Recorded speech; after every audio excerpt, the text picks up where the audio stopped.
Hello viewers, Assalamu alaikum. How are you? I think you are all well during this pandemic situation.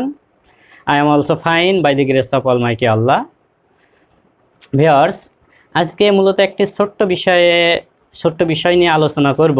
সে ভার্বালসের ক্লাসের ভিতরে জার্ন্ড এবং participle আলোচনাটা করছি, ইনফিনিটিভের আলোচনাটা বাকি আছে।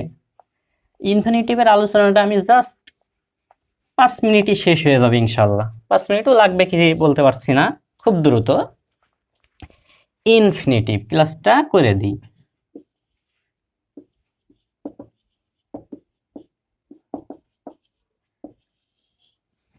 ইনফিনিটিভ বলতে আমরা কি বুঝবো?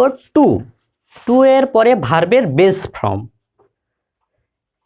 আবার অনেকে বলে টু এর পরে ভার্বের 1 নম্বর রূপ বা প্রেজেন্ট ফর্ম। এটা কিন্তু ভুল হবে। কেন? টুর পরে এই যে আমি যদি গোজ বসাই, গোজটাও কিন্তু ভার্বের 1 নম্বর রূপ। আবার কি গোটাও কিন্তু ভার্বের 1 নম্বর রূপ। বাট পার্থক্য এই জায়গায়, গোটা হচ্ছে ভার্বের বেস ফর্ম আর গোজটা হচ্ছে ভার্বের বেস ফর্ম নয়। বেস ফর্ম তাকেই বলা হয় একদম মূল যে ভার্বটা, তার সাথে কোনো কিছু যুক্ত হবে না। এস বাই এস যুক্ত হবে না, past form past participle form কিছুই যুক্ত হবে না। ভার্বের 1 নম্বর রূপ এবং এর সাথে কোনো কিছু যুক্ত হবে না, সেটা হচ্ছে বেস ফর্ম। এইটা 1 নম্বর রূপ প্রেজেন্ট ফর্ম, এও প্রেজেন্ট ফর্ম, কিন্তু এটা present form plus base form, আর এইটা একমাত্র শুধু প্রেজেন্ট ফর্ম। আমরা কি ইনফিনিটিভ মানে কি বুঝবো? টুর পরে ভার্বের বেস ফর্ম। টুর পরে ভার্বের বেস ফর্ম, সেটাই হচ্ছে কি ইনফিনিটিভ। এখন ইনফিনিটিভ কয়েক প্রকার হতে পারে: সিম্পল ইনফিনিটিভ বা প্রেজেন্ট ইনফিনিটিভ।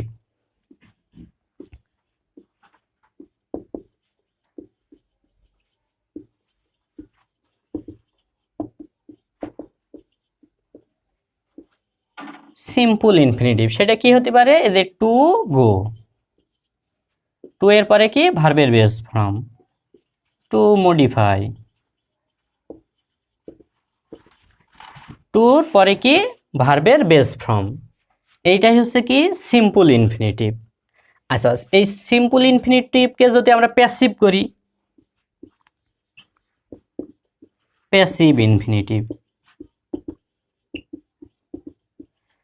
প্যাসিভ ইনফিনিটিভটা কেমন হবে? টুর পরে একটা বি যুক্ত হবে, যেমন টু বি গো এন্ড গন। সেবার আবার কি হবে? কিন্তু টু বি প্লাস মূল ভার্বের পাস্ট পার্টিসিপল ফর্ম, মানে মূল ভার্বের 3। প্যাসিভ যেটা হবে, আমরা জানি প্যাসিভ বাক্যে সবসময় মূল ভার্বে 3 নম্বর রূপ বসে। সো এটা যেহেতু প্যাসিভ, এই যে বি এর পরে মূল ভার্বে 3 বসবে। টু আছে, টু বি গন, এটাও কিন্তু একটা ইনফিনিটিভ। টু বসবে, প্যাসিভ যখন হবে টু বসবে, একটা বি আসবে অতিরিক্ত, মূল ভার্বে 3 হবে, সেটা হচ্ছে প্যাসিভ ইনফিনিটিভ। ওকে, এটা আবার কি কন্টিনিউয়াস ইনফিনিটিভ হতে পারে।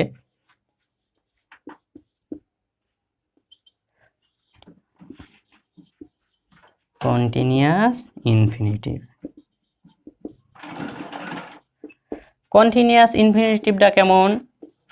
Two be going.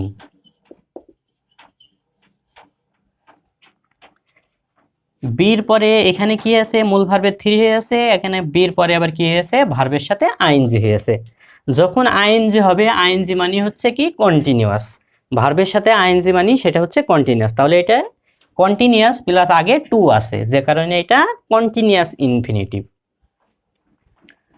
Okay, infinitive আরও আছে, যেমন পারফেক্ট ইনফিনিটিভ আছে।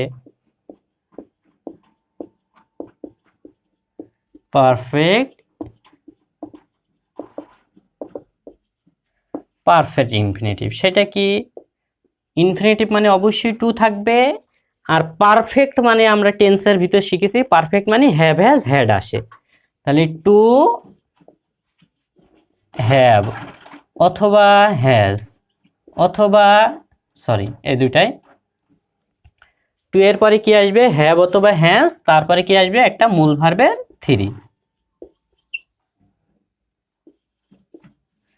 টু প্লাস হ্যাভ অথবা হ্যাজ প্লাস মূল ভার্বের 3, সেটাই কি হয়ে যাবে, পারফেক্ট ইনফিনিটিভ।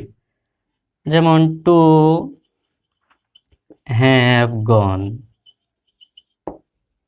গো থেকে সেই গন, টু হ্যাভ অথবা হ্যাজ, তারপরে কি মূল ভার্বের থ্রি, হ্যাভই হয়, টু প্লাস হ্যাভ প্লাস মূল ভার্বের থ্রি, সেটা কি পারফেক্ট ইনফিনিটিভ। এটা আবার কি হতে পারে, পারফেক্ট কন্টিনিউয়াস ইনফিনিটিভ হতে পারে, পারফেক্ট কন্টিনিউয়াস ইনফিনিটিভ হতে পারে। সেটা কেমন, প্রথমে টু থাকবে, তারপরে হ্যাভ আসবে, তারপরে বিন আসবে, তারপরে মূল ভার্বের সাথে আইএনজি, যেমন গোয়িং। পারফেক্ট কন্টিনিউয়াস, অর্থাৎ পারফেক্ট কন্টিনিউয়াসে আমরা জানি কি থাকে, হ্যাভ হ্যাজ হ্যাড বিন থাকে। আর যেহেতু পারফেক্ট কন্টিনিউয়াস ইনফিনিটিভ, ইনফিনিটিভ মানে প্রথমে টু থাকবে, আর ওই যে সেই টেন্সে হ্যাভ বিন অথবা has been, say have been আসছে, আর কন্টিনিউয়াস মানে কি ভার্বের সাথে আইএনজি। এক কথায় প্রথমে কি আছে, টু আছে। প্রথমে টু থেকে বিভিন্ন রকম ভার্ব আসলে সেটা বিভিন্ন রকম ইনফিনিটিভ হবে। সেটা কি সিম্পল ইনফিনিটিভ হতে পারে, সিম্পল প্যাসিভ হতে পারে, সিম্পল কন্টিনিউয়াস হতে পারে, পারফেক্ট ইনফিনিটিভ হতে পারে, পারফেক্ট কন্টিনিউয়াস ইনফিনিটিভ হতে পারে। এইভাবে অনেকগুলো ইনফিনিটিভ হতে পারে। ডিয়ার ভিউয়ার্স, ইনফিনিটিভটা খুবই ইজি একটা বিষয়, এটা আলোচনা করা হচ্ছিল না গত ক্লাসে, যে কারণে আমি এখানে আলোচনাটা করে দিলাম। আশা করি আজকের ক্লাসটা অনেক তোমাদের ভালো লাগছে।